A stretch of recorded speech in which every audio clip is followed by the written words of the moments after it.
todos los visos de lo que aparentaba un acuerdo.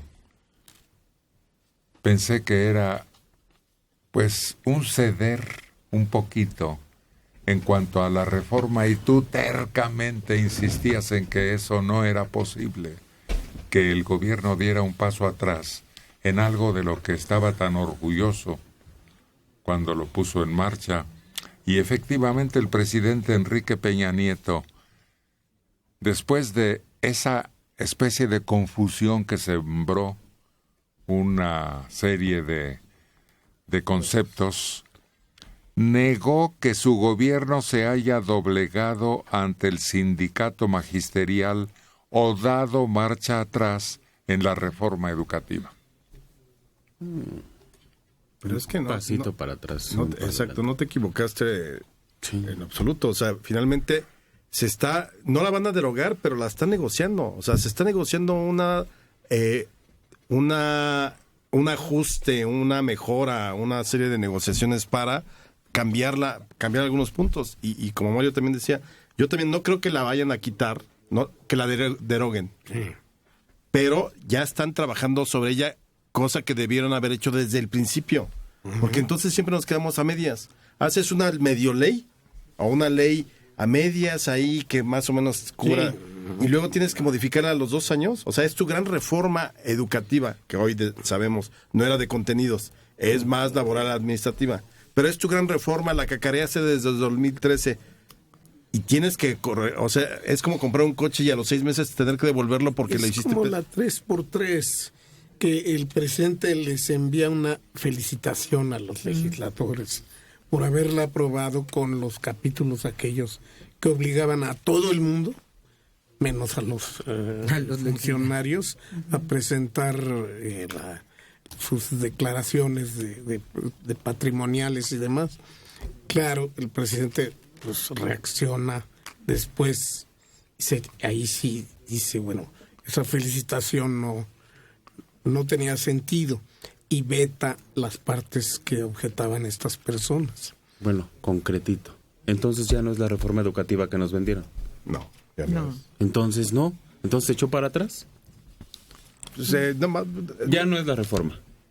Es la reforma, prometió. Pero no, pues es que no puede ser, no es tan tajante, claro. Va a haber evaluación. Pero ya no es lo que nos vendió. La evaluación va a tener otro tipo de instrumentos de evaluación, pero sigue habiendo evaluación. Corregida y disminuida. ¿Quién sabe? Claro. ¿Quién sabe? Es un engaño, yo lo compararía más como el hoy no circula, más que la 3 de 3. Aunque el presidente reconoció que se hará una revisión de la evaluación, señaló que dentro del marco legal, para darle operatividad, adecuarla, ¿no? Sí. A las quejas y a los reclamos. ¿El gobierno se doblegó?, le preguntaron. De ninguna manera. Nada de lo que se ha acordado a partir de esta revisión significa dar marcha atrás a la reforma educativa.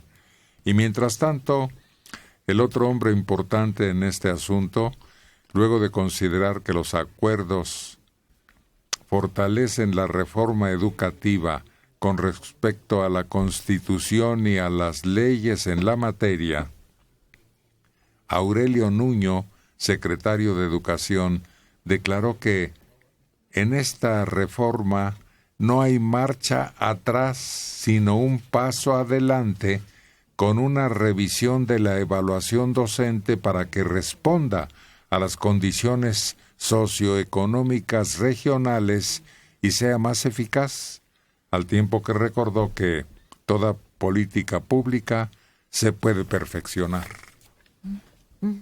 Sí, era lo que yo había comentado desde un principio. Toda reforma es perfectible.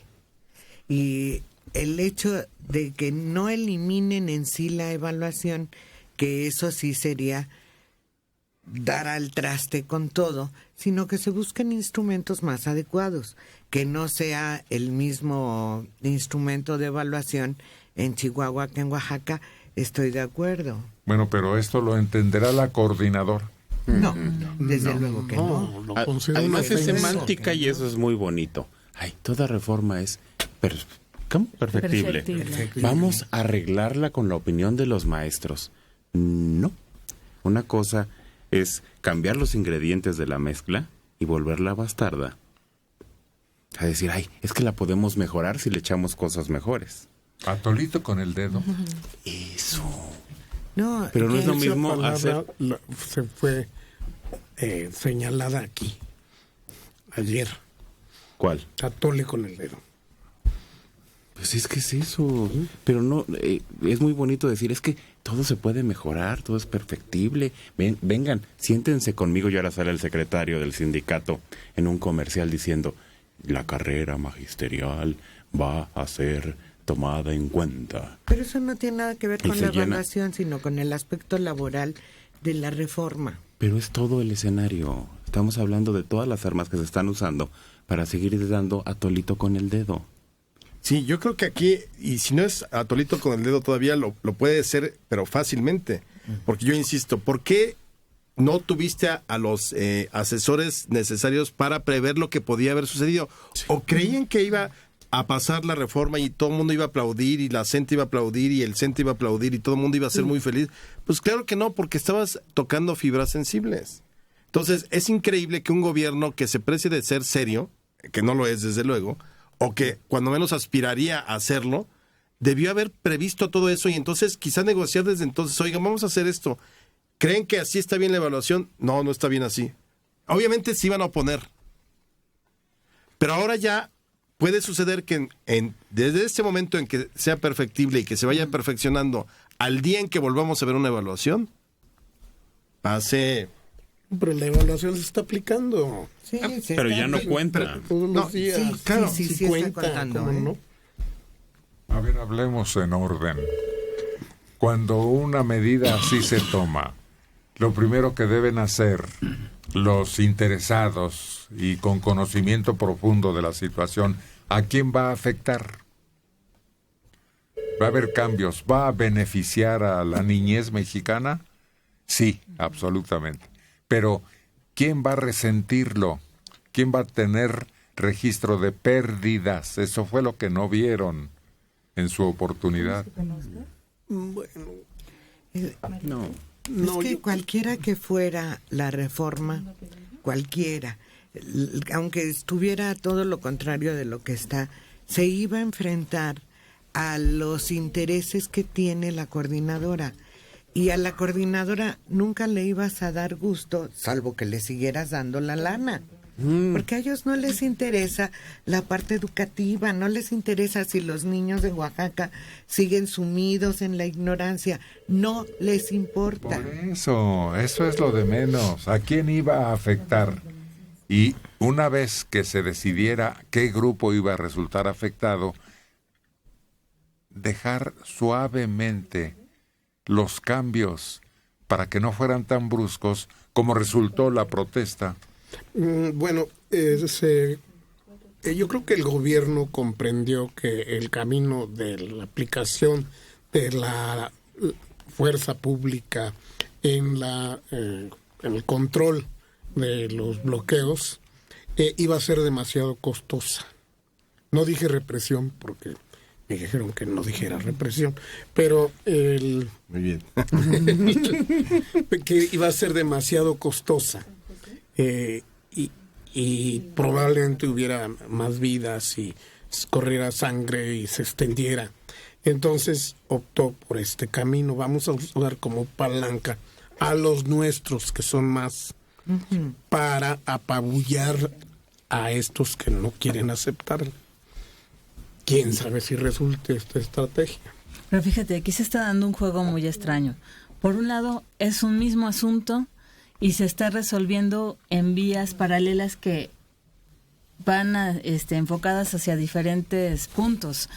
Se está dando una negociación a la par entre lo que es la Secretaría de Educación y el sindicato, porque está arreglando asuntos Aurelio Nuño con el sindicato. Y por el otro lado está Gobernación con la coordinadora. Y aparentemente están tratando los mismos intereses, pero se están dando en dos vías. O sea, ¿cuándo se van a juntar? ¿Cuándo se va a llegar a un acuerdo común para que se solucione el conflicto? Que la gente se retire o quede conforme de algún modo y acá también sigan las cosas como las habían planeado, con ciertas modificaciones. Es que fue extraño que pusieran a dos personajes en diferentes mesas de negociación. No, pero lo acabas de decir con tu frase. Las paralelas se unen, tarde que temprano. Lo que dijo Mario es interesante. Esto se iba ya lo tenían planeado. Lo que pasa es que hubo un evento que les cambió el camino. Nochistlán. Ya, se destruyó la estrategia. En el momento en que hubo balazos, porque lo de los muertos yo todavía tengo mis dudas y de los heridos, cambia la estrategia, se destruye. Pero además, yo creo que desde el principio hay un problema muy grave, que es no percibir. La reforma se aprobó exactamente en febrero del 13. Y resulta que te brincan hasta el 16, 3 años y medio después. ¿Por qué te brincan? Porque es un asunto político, porque como lo dijiste, Adela, no es un asunto de interés de la educación por un proyecto educativo. En el momento, todo esto se desata a raíz de que el IEPO en Oaxaca se le retira, es decir, los recursos a la 22. Entonces la 22 empieza pianito a movilizarse, a hacer sus amarres, y en el momento en que creen que es debido es cuando saltan. Pero porque... O sea, todo esto de la reforma, ellos pudieron haberse manifestado desde marzo. Y yo creo que el gobierno no previó que al quitarle el IEPO a la 22, pasaría esto. Porque descabezaron luego al CENTE el día en que se aprobó la reforma educativa.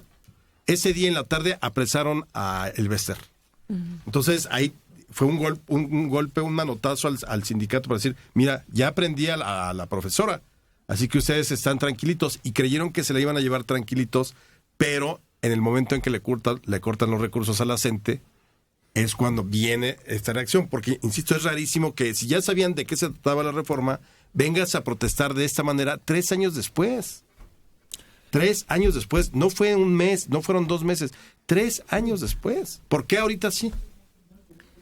Porque ellos tenían la costumbre de negociar. Negociaron durante 30 años con beneficios económicos que no tenemos la menor idea del dinero que estaba manejando la IEPO. No solo lo que recibían y con lo que se quedaban del presupuesto educativo de Oaxaca, porque ellos manejaban, según dicen algunos que conocen, se estaban quedando aproximadamente con el 50% del presupuesto total del Estado. Pero bueno, entonces cuando ellos venían y hacían sus plantones desde hace 30 años en la Secretaría de Educación, en el Zócalo, a ellos les daban una lana para que se retiraran. Durante todo ese tiempo estuvieron buscando que seguir recibiendo esa lana que les daba el gobierno para que se retiraran, y ya no hubo ese pastel, ya no se los repartieron, pero todo ese tiempo estuvieron esperando llegar a algún convenio que a ellos les beneficiara económicamente, no laboralmente, ni educativamente, no, sino lo que ellos estaban acostumbrados a manejar miles de pesos por cualquier escandalito que hacían aquí. Pero yo no podría contestar la pregunta que haces, Héctor. No sé si alguien... Estaban acostumbrados a recibir dinero. Aquí el problema es el dinero. No hay otro, ninguno otro, el dinero. Pero ¿a quién le iba a afectar ese dinero? Yo eso no lo sé. Porque no sé ese dinero que les daban por debajo de la mesa, ni cuánto era, ni en qué lo gastaban.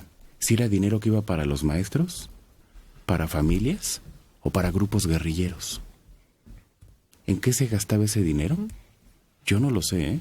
No sé hasta dónde llegan los intereses o hasta dónde llegaba este dinero que se repartía aquí y que se llevaba a Oaxaca y que se le daba a la gente. ¿En qué tipo de gente? Yo no lo sé. Pero podría llegar hasta allá.